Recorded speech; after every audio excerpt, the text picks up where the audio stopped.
So we could read the instructions, but it looks to me like there's two bolts for each shock. Hi, I'm Matt, and this is Procrastination Garage. Welcome. It's Saturday around noontime, and boy, is it an exciting day. So guess what came in the mail? That's right, the new suspension for my side-by-side. So in addition to giving it about 2 inches of lift, it's supposed to make it ride like a Cadillac. All right, maybe not a Cadillac, but the TERYX is a rough riding beast. These shocks are supposed to make it ride a whole lot better. These are not just Elka shocks. They are the Hester edition Elka shocks, which means that they've been taken apart, fine-tuned, reassembled just for the Kawasaki TERYX.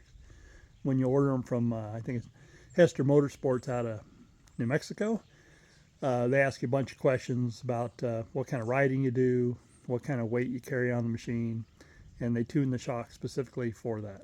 So this has been a budget build. I've not want to spend a lot of money on this side-by-side and its upgrades. This was a big one, about $1,700 for those shocks. Combine that with my purchase price of about $12,500 out the door, and see $600 for a windshield, and I don't know, I've got some other parts into it, but still we're way ahead of going out and buying a Polaris Razor or a Can-Am. And the beauty is that these things are just rock solid reliable. Come with a 3-year factory warranty for Kawasaki on the TERYX. None of the other side-by-sides offer that. So tough machine, has some pitfalls. One is a suspension, so we're going to fix that today. It only seems reasonable that before we do the install, we need a before picture. So here we go, before. So we could read the instructions, but it looks to me like there's two bolts for each shock. So I'm thinking 4 bolts, they'll pop right off, slap the new ones on there. The only difference should be length. So we're going to not look at the instructions right away. So I've got the jack sitting under there. I'm going to go ahead and take the nuts off the bolts. And then as I start to jack it up, I should be able to pull one of the bolts out and then get the other one out. So let's see how that goes. Check them out. Aren't those pretty? That's the 2 front ones right there.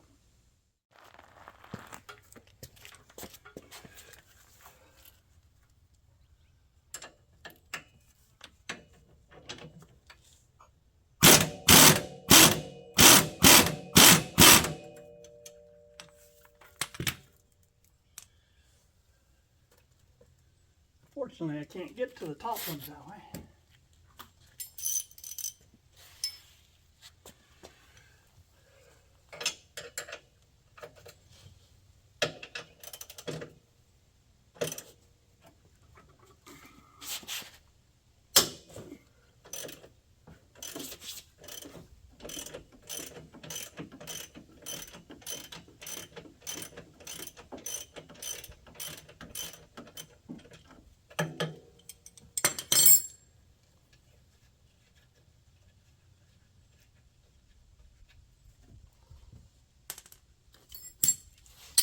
Next side. I've got the bolts loosened on the other side. Now let's try and jack this up and get those shocks off.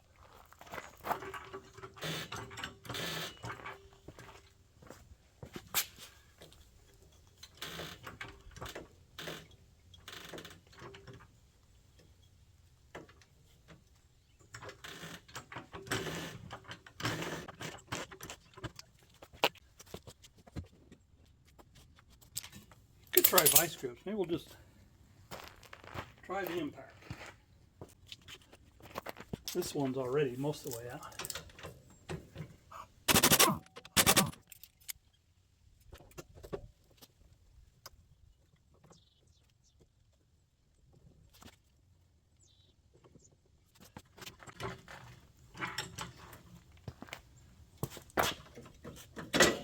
It's like that.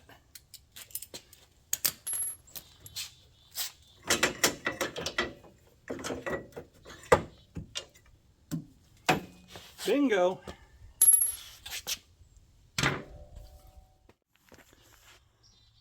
There's a factory shock on the left, the Hester edition on the right. Now lengthwise, you're only seeing about an inch difference. Now what I can tell you is that this collar here threads, and it threads on both the both of them. So certainly more lift could be achieved that way. But we'll get them on and then we'll work on fine-tuning them later.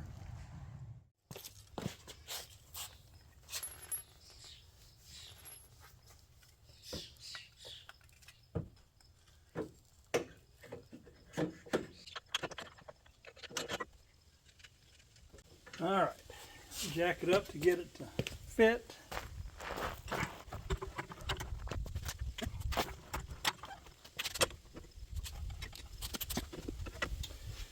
Need another hand. Or let the jack out just a touch.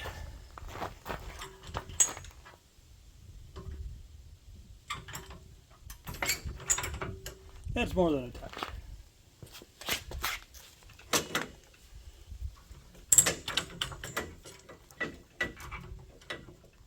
Mind your way.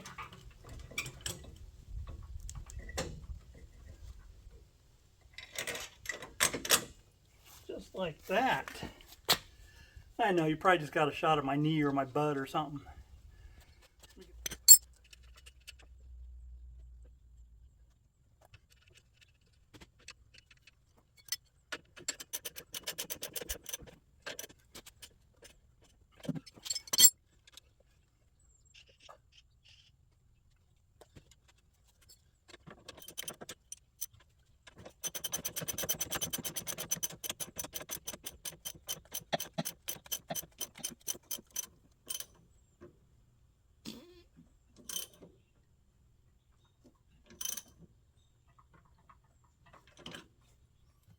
All right, the front shocks are on, the rear shocks are still stock.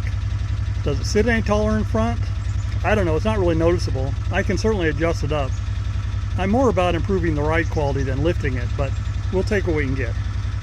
All right, I've got her spun around the other way. Going to be no significant difference doing the rears versus the front, although bolts may be a little harder to get at. Anyway, I'm not going to video it, I'll just show you when I get them both installed. Working on the rear shocks and got the lower mount in, no problem. Went to install the bolt in the upper and it hits. The shock hits the metal frame right there. So I did a quick Google search and yep, some of these machines you got to grind away at that tab a little bit to get it to fit.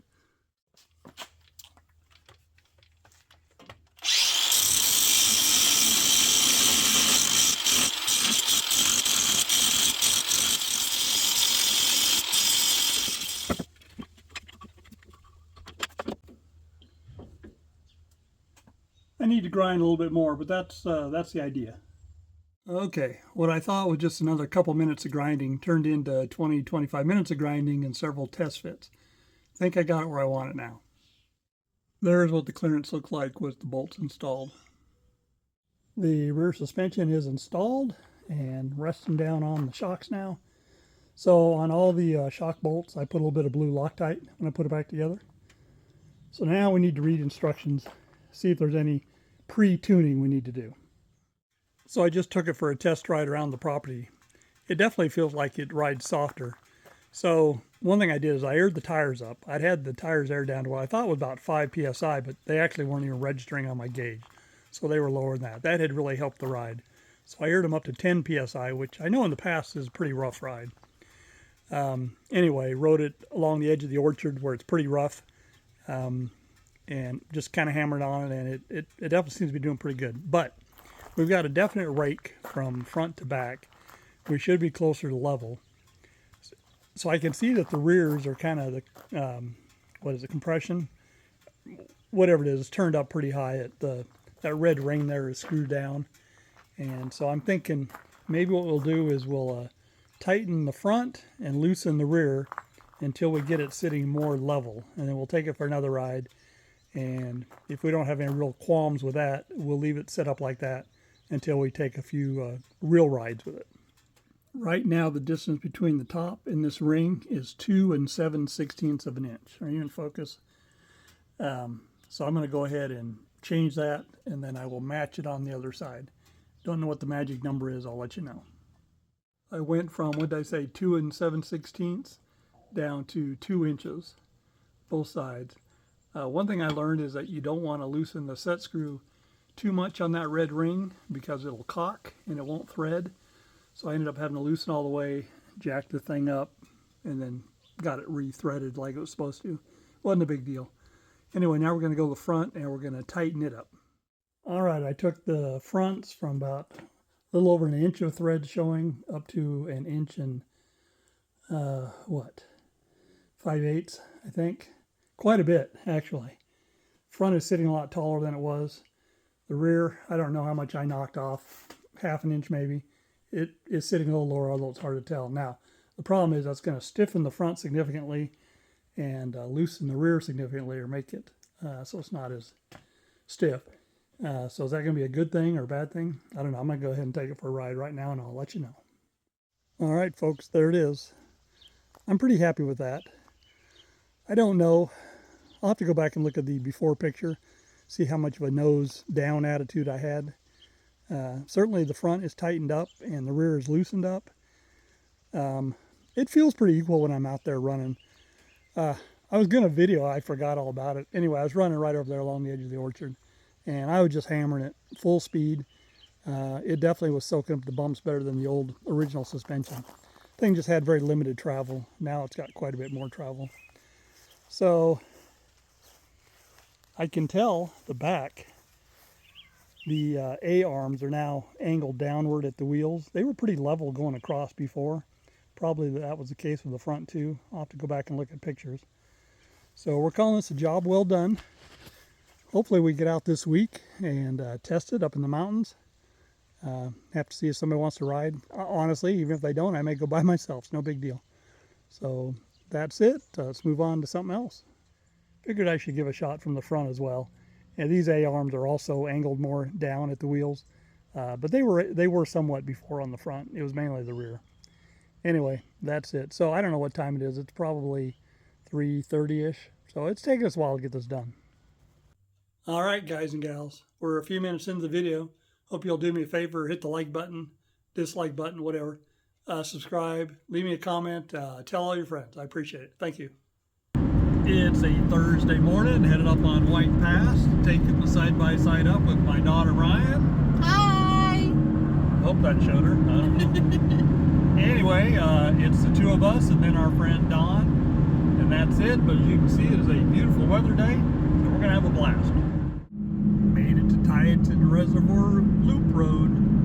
I don't know if that's what it's called, but that's what I call it. Anyway, it won't be long. We're going to turn off, park, and unload.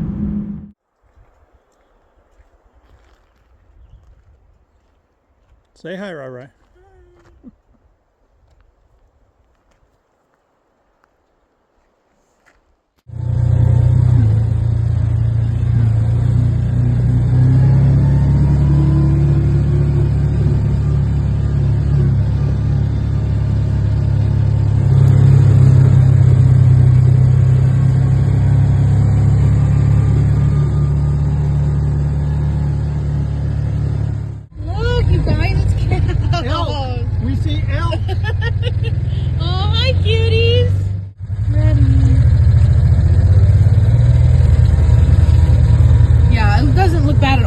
Here. I know. Doesn't even look steep. Never looks steep. It is though, guys. I'm like on a ride with no hands. I'm like riding the bull.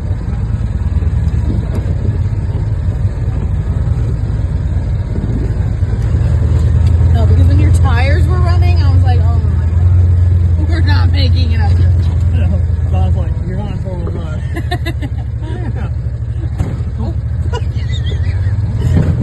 The collective. Oh.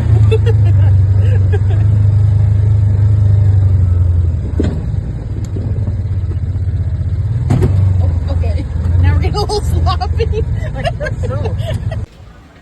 Welcome to Vintiques in Yakima, Washington. Who's with me? Hi. So Ryan and I have just spent the last 2 hours walking around, checking out all the cars. This year, cars could be from the beginning of time until 1975. So that means Yeah, it means my Ford Bronco tune in qualifies. for 1 year Yeah, from today. We're gonna be here with maybe. the Bronco. Anyway, we've done the outside. Some pictures are to follow. We're gonna go inside and buy some Hot Wheels now. Comment down below how much money you think we're gonna spend. Not funny.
It's Thursday afternoon around 4 p.m. Getting ready to go camping tomorrow with the Washington State Snowmobile Association annual summer meeting camp out. So motorhome is out of the shop and going to get it ready to go. But I've got a little project. On the driver's side of the motorhome, I have this large opening. And I usually keep my leveling blocks, which are just 2x6s. I keep them in there. But when I go camping, I also bring all my hand tools, or at least the ones out of my truck. And so where do I put them? In the same compartment. The problem is I put the hand tools in on top of the leveling blocks. So when I get to the campsite, I've got to get them out from underneath the tools. And then when the weekend is over, they've got to go back in. Usually they go on top of the tools. And then when I get home, I've got to fish the tools out. So why don't I put a shelf in here? Or actually the real question is, why didn't I put a shelf in here 10 plus years ago? While I probably have some plywood laying around that would probably be a better choice. I'm feeling kind of lazy. I don't want to get my table saw out. I just want to be able to do it with my little Ryobi circular saw. So I'm thinking, I've got all these old fence boards down here, and some of them they're like an inch thick, a true inch thickness. I'm thinking those would work. I'm going to need several of them. I don't know. Let's figure this out. Little bear coming down to help me. Hi, bear. So there's 3 boards. That'll get us started. Need to take some measurements, but first we need to clean that area out. It's kind of a pigsty. These are the leveling blocks I carry. Honestly, It's marginally enough. I wouldn't mind having a few more. So I think I'll create enough room to where I can get more in there than that. And then here's a before picture. Can you see how dirty it is in there? Let me get it cleaned up. You'll have to trust me that I cleaned it out. So there's the wood in place. So I left that center section open so I can add that many more pieces. So we're basically going to build to clear the top of that, and about a ½ inch taller than that. Now this side over here is going to be pretty easy to figure out. A little more complicated over here. I don't know if you can see there's an electrical box in there. I'm going to have to work around that. So what I'm going to do is I'm going to start on this side. And I think what I'm going to do is I'm going to do 2 vertical supports and then a horizontal support that runs back, and get the height I want from that.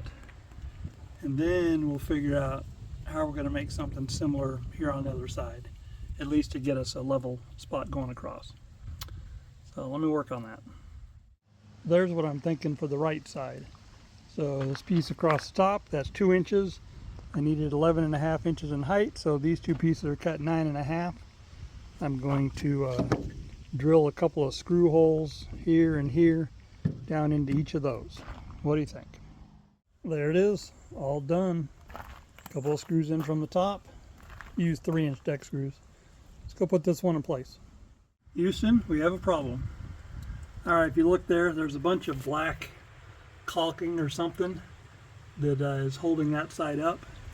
So I have 2 choices. I can get rid of the caulking, or I can just cut out a little notch there. I'm going to try and get rid of the caulking first. Now you can better see what we're up against on this side. That box is just in a bad spot. We'll make it work. I've got a bit of a different design on the left side there, as you can see. So this piece 1 inch thick, so these are 10.5.